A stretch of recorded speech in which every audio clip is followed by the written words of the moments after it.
नमो भगवते वासुदेवाय नमः। नमस्कार। मैं ज्योतिषाचार्य वरुण प्रकाश ज्योतिष के आज के इस विशेष कार्यक्रम में सनातन परिवार से जुड़े हुए सभी सनातनियों का मैं स्वागत करता हूं। आज मैं सबसे मेरे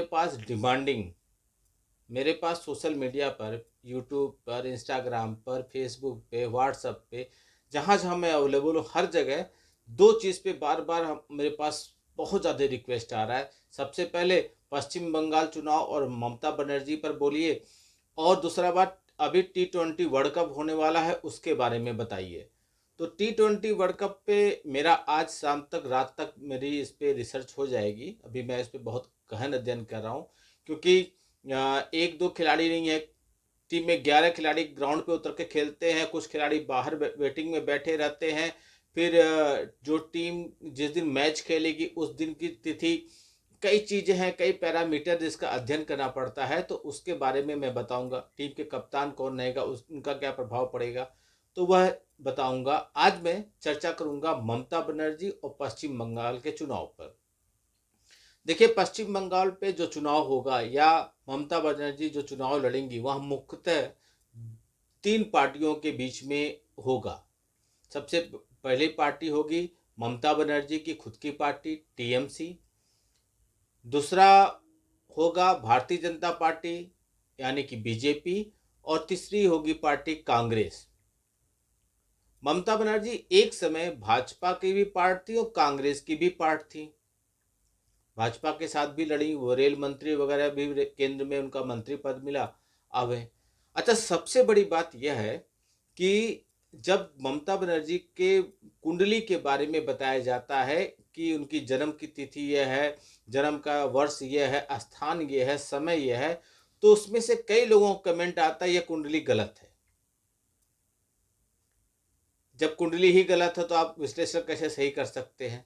तो मैं उन महानुभावों के लिए कहना चाह रहा हूं, यह जो मैं बता रहा हूं, ममता बनर्जी को भले ही उनकी कुंडली के बारे में जानकारी न हो, मैं गलत बातें भी मतलब तेजी से कह रहा हूं, हो सकता उनको भी बातें जानकारी न, उनको अपना समय न पता हो, तिथि न पता हो, वर्ष न पता हो, आपको न पता हो, लेकिन भारत में कुछ ऐसे स्थान हैं जहां पे सबके बारे में पता होता है। जैसे साउथ इंडिया में मदुरई में कुछ ऐसे विद्वान ज्योतिषाचार्य हैं और ऐसे विद्वान लोग हैं जिनके पास आपके कई जन्मों के, पूर्वजों तक के रिकॉर्ड हैं। मैंने वहां से भी कुंडली उनकी मंगाई। हरिद्वार हरिद्वार में कुछ ऐसे प्रखंड ज्योतिषाचार्य हैं और कुछ ऐसे ग्रंथों को रखने वाले लोग हैं जिनके पास आपके पूर्वजों का रिकॉर्ड है। मैंने वहां से भी ममता बनर्जी की कुंडली मंगाई। पश्चिम बंगाल कोलकाता से रामकृष्ण परमहंस मिशन से भी मैंने वहां से भी ममता बनर्जी की कुंडली मंगाई। और कामाख्या देवी और काली माता का मंदिर जो पश्चिम बंगाल, कामाख्या देवी आसाम से और काली माता की देवी जो स्थान है पश्चिम बंगाल में, वहां से भी प्रखंड ज्योतिषी और पुजारियों से भी मैंने ममता बनर्जी की कुंडली मंगाई। दिल्ली में कुछ ऐसे लोग हैं जो ऐसे बड़े ज्योतिषाचार्य हैं जो बहुत पुराने हैं, उनके पास से भी मैंने ममता बनर्जी की कुंडली मंगाई। कुल मिला के कह सकते हैं 7-8 जगहों से मैंने ममता बनर्जी की कुंडली मंगाई, और सभी प्रतिष्ठित संस्थान हैं, सभी का अपना बहुत ज्यादा महत्व है और सभी विश्वसनीय हैं।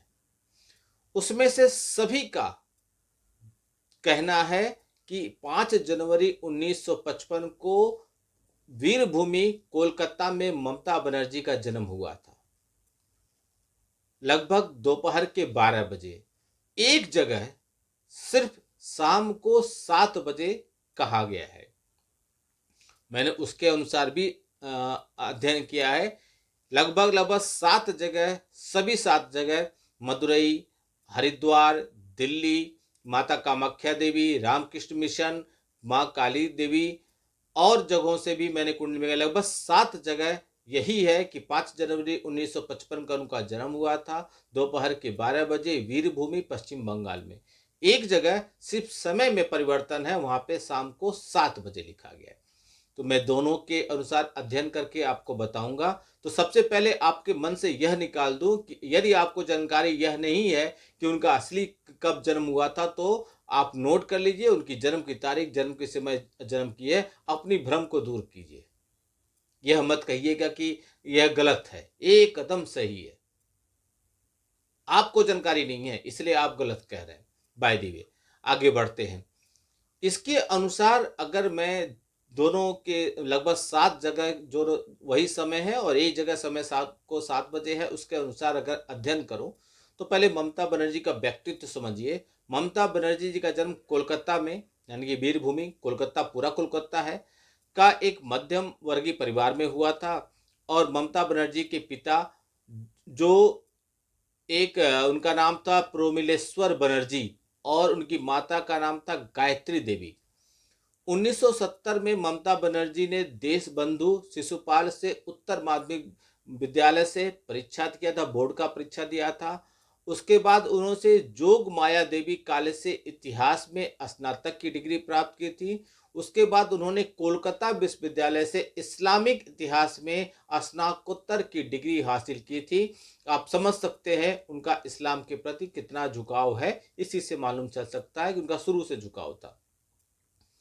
अभी राजनीति में कुछ उतार ऊपर नीचे होते अथवा अन्यथा आप देखेंगे ममता बनर्जी हिजाब भी पहनती है, लेकिन मेरा उद्देश्य वह नहीं है। जो जैसा करे राजनीति में, वह उनके लिए जो सुटेबल हो वह करें, जैसे सफलता मिले वैसे करें। मैं तो एक ज्योतिषी विश्लेषक हूं, उसके हिसाब से बताऊंगा, ग्रहों के हिसाब से, गणना के हिसाब से।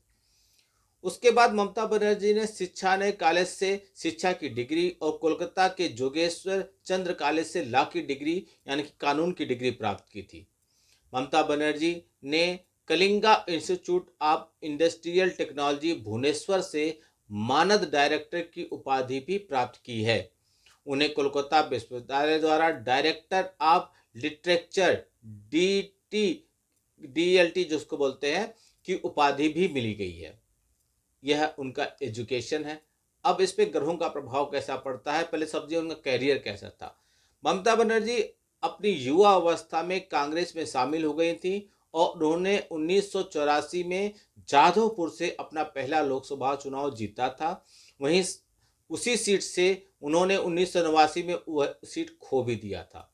1991 में फिर जीती। 1909 में उन्होंने आम चुनाव में यह जीत बरकरार रखी। 1997 में अखिल भारतीय तृणमूल कांग्रेस की उन्होंने स्थापना की और 2 बार रेल मंत्री भी बनी। एनडीए और यूपीए दोनों जगह वह गठबंधन के साथ रही। नंदीग्राम और सिंगूर में उन्होंने बहुत बड़ा आंदोलन किया, जो कहीं न कहीं कोलकाता को डेवलपमेंट में पीछे करने का बहुत बड़ा रोल था।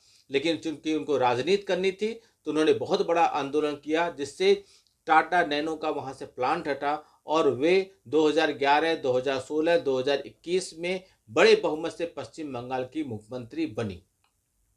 ममता बनर्जी की यदि आप कुंडली देखेंगे, उसके पहले मैं टीएमसी के बारे में बताऊं, क्योंकि ममता बनर्जी का प्रभाव और टीएमसी दोनों मिलकर समावेश करके ही कुछ निष्कर्ष पे निकलेंगे। तो टीएमसी के चार्ट में आप देखेंगे कि लग्न उनका आप देखेंगे लग्न में सिंह बैठे हैं, मीन लग्न की कुंडली है और वहां पे शनिदेव बैठे हैं। लग्न में शनिदेव बैठना और 6वें भाव में राहु का प्रभाव होना, 10वें भाव में सूर्य, 9वें भाव में बुध का अकेले होना और 11वें भाव यानी कि शनि के घर में कुंभ राशि में शुक्र, मंगल, गुरु, चंद्रमा बैठे हैं। अभी तक टीएमसी के कुंडली में राहु की दशा चल रही थी, लेकिन अब उनका यह परिवर्तन होगा। राहु की दशा चल रही थी ना, तो कुंडली मतलब राजनीति से जुड़े हुए लोगों के लिए राहु का सपोर्टिंग होना बहुत जरूरी है। और राहु की दशा चल रही थी तो टीएमसी लगातार आगे बढ़ रही थी, इन प्रकार ने उनको सफलता मिल ही रही थी। लेकिन अब दशा उनकी बदल गई है और यह दशा बदलना टीएमसी के लिए बिल्कुल भी अच्छा नहीं है।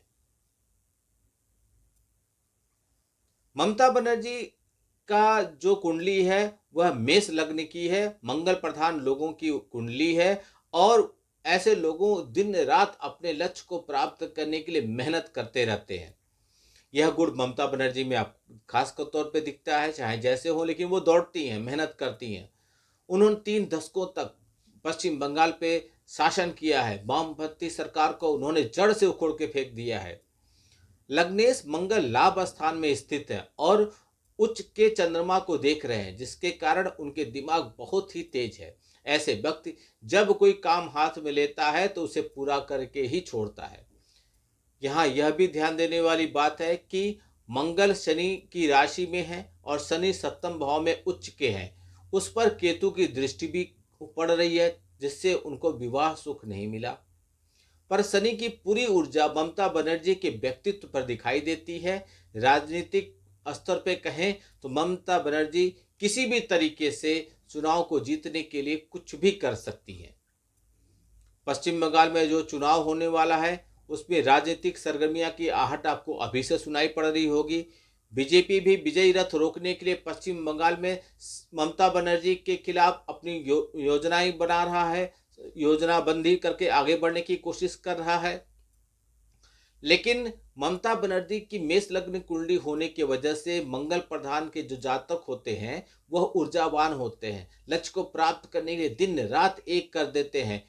और यह आपने देखा होगा ममता बनर्जी के व्यक्तित्व में। लग्नेश मंगल भाव में विराजमान होकर उच्च के चंद्रमा पर दृष्टिपात कर रहा है, जिससे उनका मन बेहद ही मजबूत होता है। ऐसे जातक किसी भी कार्य को हाथ में लेता है तो बीच में तो नहीं छोड़ता। यहाँ ध्यान देने वाली बात यह होगी आपके लिए कि मंगल शनि की राशि में है और सप्तम भाव में शनि उच्च है और उस पर केतु की दृष्टि होने के कारण उन्हें परिवार और विवाह का सुख नहीं मिला, लेकिन उनकी ऊर्जा लगातार बनी रही। मेष लग्न में परम राजयोग कारक गुरु चौथे भाव में अपनी उच्च राशि में विराजमान है। वहीं उनकी राशि स्वामी भी उच्च है। इसी कारण उन्हें जनता का समर्थन मिलता रहा, चुनाव में विजयी होती गई। ऐसे जातकों को उनके ही घर में हराना असंभव हो जाता है, क्योंकि चौथे भाव की ऊर्जा किसी बाहरी व्यक्ति को सफल नहीं होने देता। लेकिन जहां तक साझेदारी के कारक ग्रह सप्तम भाव में हैं वह ठीक नहीं है। सप्तम का स्वामी शुक्र अष्टम भाव में मंगल के राशि में है। वहीं पापकर्ता योग जो बन जाता है, जिसके वजह से उनको कांग्रेस से अलग होना पड़ा। कांग्रेस से टूटकर उन्होंने अपनी एक नई पार्टी बनाई और पार्टी को राहु के प्रभाव की वजह से बहुत आगे लेके गई। अब ममता बनर्जी के साथ कौन फाइट करेगा? तो सबसे पहले भारतीय जनता पार्टी। भारतीय जनता पार्टी के देखेंगे तो मिथुन लग्न की कुंडली है और वृश्चिक राशि है। आप देखेंगे कि इनके कुंडली में, बीजेपी की कुंडली में तीसरे भाव में करीब 5 ग्रह एक साथ बैठे हैं। राहु, मंगल और शनि वगैरह सब एक साथ बैठे हैं।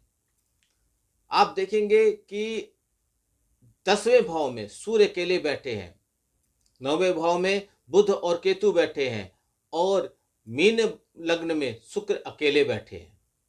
मीन राशि में शुक्र अकेले बैठे हैं। इसके वजह से अभी जो फिलहाल आप देखेंगे तो बीजेपी पर चंद्रमा की दशा चल रही है, महादशा चल रही है। और इसके साथ कांग्रेस की कुंडली अगर आप ले लें तो कांग्रेस का मीन लग्न की कुंडली है और लग्न में केतु बैठे हैं। अब लग्न में केतु का बैठने की वजह से आप देखेंगे कि लग्न पर केतु का बहुत नकारात्मक प्रभाव पड़ेगा। पार्टी कहीं ना कहीं टूटने की कगार पे रहेगी। कुछ परिवर्तन आपको ऐसे दिखेगा कि गांधी परिवार में आपस में विवाद उत्पन्न हो जाएगा, विघटन हो जाएगा। हो न हो कोई गांधी परिवार का बड़ा नेता किसी जेल वगैरह या किसी चीजों में बहुत बुरी तरह फंस जाए। आने वाले समय में कांग्रेस पार्टी का यानी कि गांधी परिवार से कोई भी फिलहाल अभी कोई बड़े पद पे जाता हुआ नहीं दिखाई दे रहा है। तो यह मैंने बताया, टीएमसी, ममता बनर्जी, बीजेपी और कांग्रेस, यह सभी मुल्क के मिलकर चुनाव लड़ेंगे पश्चिम बंगाल पे। एक पार्टी और है जिसको आप भूल रहे हैं, वह वामपंथियों की पार्टी है, लाल सलाम जिसको बोलते हैं, जिसको आपने देखा होगा। मैंने सारे पॉइंट बना लिए हैं। तो जिसको आपने देखा होगा कि आप वहाँ पे काफ़ी कुछ मतलब इसके पहले वामपंथियों की सरकार थी, ममता बनर्जी ने उनको हिला दिया, अब वो चले गए और स्थिति अभी उनकी ऐसी बन गई कि जीरो पे चले जाएंगे, मतलब खत्म है, उनकी स्थिति नहीं बन पाएगी। जो पश्चिम बंगाल में जो बना है, अभी मैंने जो चार्ट के हिसाब से अध्ययन किया है, उसके अनुसार जो संयोग बन रहा है, जब गुरु की दशा चलेगी टीएमसी पर, तो आप देखेंगे वहाँ पर व्यापार की समस्या और उत्पन्न होगी। वैसे भी व्यापार वहाँ पे है, लेकिन बड़ी इंडस्ट्रीज की जो आने की संभावना रहेगी उस पर ब्रेक लग जाएगा। 20 दिसंबर के बाद गुरु की दशा जब चालू होगी, तब यह सब आपको और दिखाई देगा। वेस्ट पश्चिम बंगाल में टीएमसी का आप दबदबा कम देखेंगे, ममता बनर्जी का दबदबा कम देखेंगे, प्रभाव कम देखेंगे। इसके विपरीत जो भारतीय जनता पार्टी और कांग्रेस के अनुसार तीनों में कंपेयर किया जाए तो भारतीय जनता पार्टी की कुंडली ज्यादा प्रभावी दिख रही है और उनका वर्चस्व बढ़ेगा, वह अपना प्रभाव दिखा पाएंगे। कम्युनिस्ट पार्टी अपने भविष्य के लिए लड़ेगी। इसी अनुसार अगर मैं कहूं, निचोड़ के हिसाब से कहूं, तो 2026 में जो चुनाव होने वाला है पश्चिम बंगाल में, वह मुझे तो ज्योतिषी गणना के हिसाब से, मैं वैदिक ज्योतिष पे गणना करता हूं, बहुत बेहतर नहीं दिख रहा है टीएमसी और ममता बनर्जी के लिए। जबरदस्त फाइट करेंगे, ऐसा नहीं है कि सरेंडर कर देंगे, जबरदस्त फाइट करेंगे, लेकिन अभी गणनाओं के हिसाब से, ग्रहों गोचर के हिसाब से, नक्षत्रों के हिसाब से ऐसा नहीं दिख रहा है कि वह पहले जैसा प्रभाव दिखा पाएंगे। लेकिन ज्योतिष में एक चीज और है कि मान लीजिए आपकी कुंडली में किसी ने कह दिया कि आपको घर या गाड़ी पाने की आपकी कुंडली में योग नहीं है, और लेकिन आप पाना भी चाहते हैं, तो आप उपाय कीजिए, समाधान कीजिए, मंत्रों का जाप कीजिए, उस ग्रह को सिद्ध कीजिए, उस जिस ग्रह से यह नकारात्मक ऊर्जा मिल रहा है उसको प्रभावी कीजिए, आप वो हासिल कर सकते हैं। तो ममता बनर्जी की इस चीज की बहुत जरूरत है और 20 दिसंबर के बाद से वह अगर यह चीजें करवाते हैं तो सफलता का प्रतिशत बन जाएगा। फिर भी ग्रहों का नकारात्मक प्रभाव रहेगा, 100% कम नहीं होगा। उतना प्रभावी इस बार चुनाव में 2026 में ममता बनर्जी का नहीं रहेगा। अब ये राजनीतिक विश्लेषण है। आने वाले समय में आप देखेंगे कर्नाटक, पांडिचेरी, असम और तमिलनाडु में भी चुनाव है। इस पर भी मैं आपको भविष्यवाणी कर सकता हूं, मैंने इसका भी अध्ययन किया है, लेकिन अगले वीडियो में आप देखेंगे कि मैं इन चारों राज्यों में कैसा रहेगा चुनावी दृष्टिकोण से, किसका प्रभाव अच्छा रहेगा, इसके बारे में गणना करूंगा। और T20 वर्ल्ड कप के बारे में अगले वीडियो में आप देख सकते हैं। ठीक, आपका दिन शुभ हो। भगवान भोलेनाथ का आशीर्वाद आप पे बना रहे। नमस्कार, जय श्री राम।